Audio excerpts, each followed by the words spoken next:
একটা পোটলার ব্যবস্থা করে দেওয়া যায়। পোটলা কয় টাকার? হ্যাঁ, আমি এই নদীর পাড়ে আছি। ওই যে নতুন পার্ক হয়েছে না, ওই পার্কের সামনে আছি। এই জায়গায় আসেন। আসসালামু আলাইকুম ভাইয়া। ওয়ালাইকুম আসসালাম। ভাইয়া 100 টাকা দান করিবেন ভাইয়া, আমার মার জন্য। আমার মা খুবই অসুস্থ মেডিকেলে।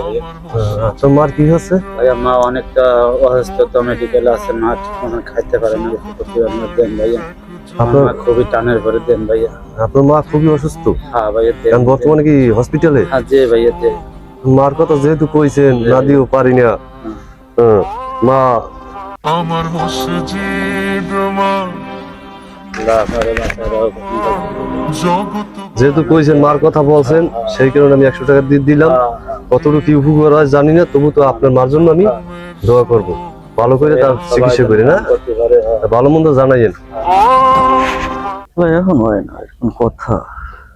ভাইয়া একটা পোটলার ব্যবস্থা করে দেওয়া যায়। পোটলা কয় টাকার?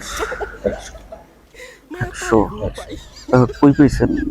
কমপ্লেক্স করছেন না? এই মাত্র দেন না, গা গতর ঘামায় ঘুমায় কাজ করে আইছি। ভালো কাটছি গা গতর।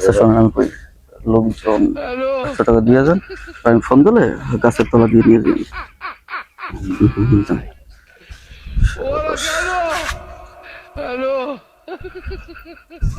কি হয়েছে? উনি কি কিসের টাকা দিল? না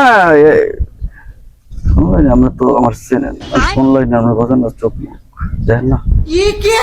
বুঝলাম ওনার মা নাকি অসুস্থ।